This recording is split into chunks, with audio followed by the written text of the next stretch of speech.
Well, hello, ladies and gents. Let's talk about Matrix Resurrections and its HBO Max numbers, because they've been revealed now. In fact, they were revealed late last night, but obviously I'm asleep when that stuff happens because of time zones.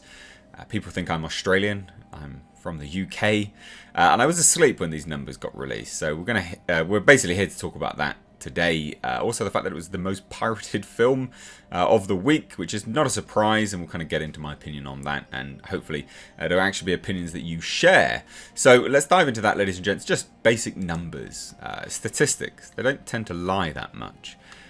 So here we go, right? This is a Deadline article, just as an FYI. So the Warner Brothers Village Roadshow's theatrical day and date release of The Matrix Resurrections didn't wow in its 5-day opening at the domestic box office with 22.5 million, while in its HBO Max debut in homes fared okay, watched by 2.8 million smart TV US households over the Wednesday to Sunday period. Now, let's analyse that. Deadline, I think, is running some pretty epic cope for this. To say that it didn't wow in its 5-day opening at the domestic box office, I mean, it did only take 22.5 million.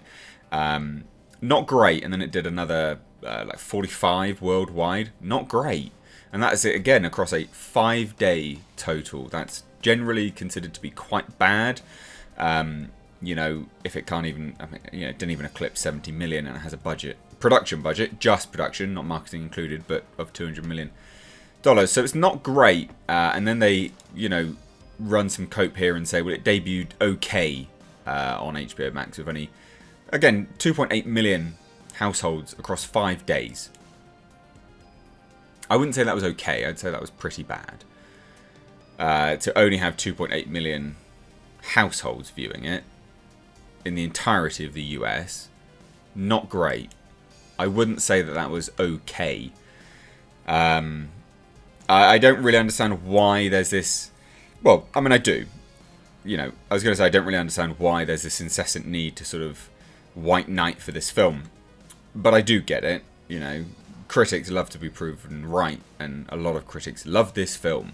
I do believe maybe some palms were greased because, again, they were all singing from the same tune, as they always are. It's the best one since blah, blah, blah. Oh, it's the best one since blah, blah, blah. Was it? Not high praise.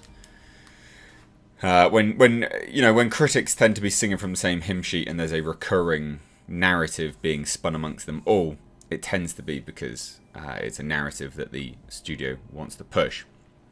Now, we get this, and they say that this is according to fresh stats from Samba TV, which measures streaming viewership across 46 million TV devices, with a panel of 3 million smart TV households. So, 2.8 million smart TV US households, that's what it did over 5 days. But yeah, Samba TV can essentially access 46 million TV devices, at least that's what they can monitor.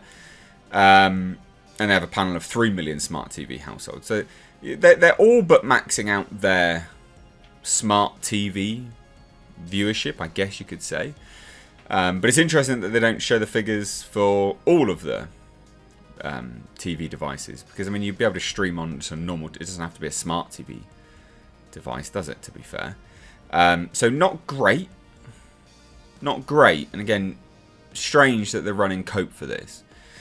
Now, they say, by comparison to the sequel's... Again, this is important, right? By comparison to the sequel's theatrical attendance, box office analytics firm Intelligence reported that 1.76 people bought tickets to see Matrix Resurrections over the last 5 days to Spider-Man's No Way Home's 12.6 million admissions and Sing 2's 4.1.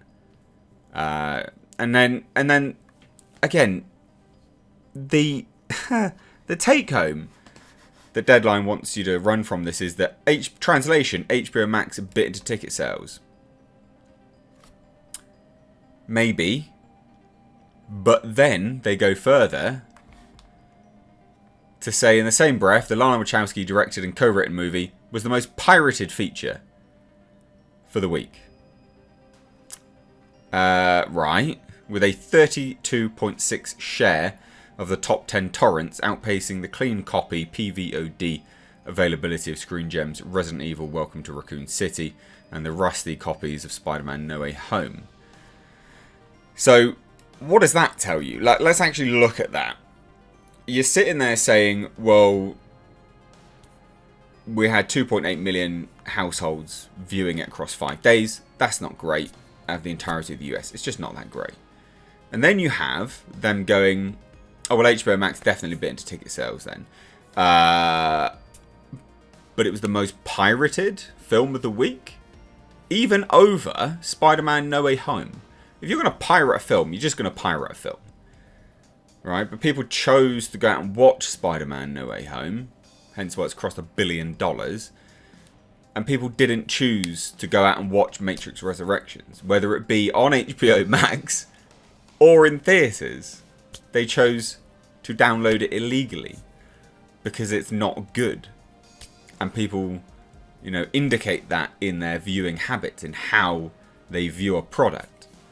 There are many, and I think, you know, what amazes me is, you know, I mean, Resident Evil Welcome to Raccoon City is a bad film. Matrix Resurrections is arguably worse.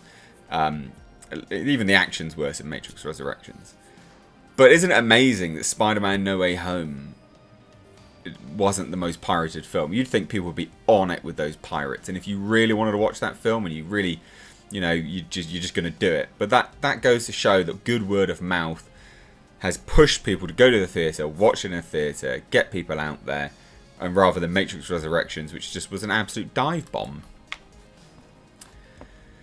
Now they say this as well, and again, I think it's just running cope. So all this underscores the downside of the theatrical day and date in-home distribution model. Once you make clean copies available online, the movie can be duplicated several times in several languages. Thank God, Matrix Resurrections is the last movie which is part of Warner Media's HBO Max day and date pandemic model for its event movies. We have yet to see how the studio will handle future adult skewing Oscar bait titles. I mean, that's almost implying that they think Matrix Resurrections was an Oscar bait title, so that's really not, but never mind. But again, this is what they're saying. Well, if you have a clean copy online, people will just watch it and they'll just download it illegally. There was a clean copy of Dune. People didn't. That wasn't top rated download. It wasn't. People chose to go and watch it. The thing is, if people want to watch a movie, they'll go and watch it. They just will. You know, if there's a clean copy online and they don't care about the film in any way, shape or form, they were never going to go and watch it, then they'll download it online because they don't care. They'll watch it out of curiosity, morbid curiosity. Jasper cameo. Love that dog. Ah, you're a dude, mate. You're interrupting my video. I don't care. Love ya. We get a thumbs up for Jasper. What a dude. Anyway, intermission over. All that shows, ladies and gents, is that if people, you know, don't want to watch a movie, they're not interested in it, then they'll just download it illegally as and when they can.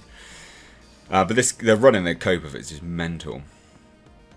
So, yeah, and then again, remember, let's look at this, right? So in regards to 30-day numbers from Samba, Godzilla vs. Kong is the most watched theatrical day and date release on HBO Max, with 5.8 million households, followed by Mortal Kombat's 5.6 and Suicide Squad's 5.1.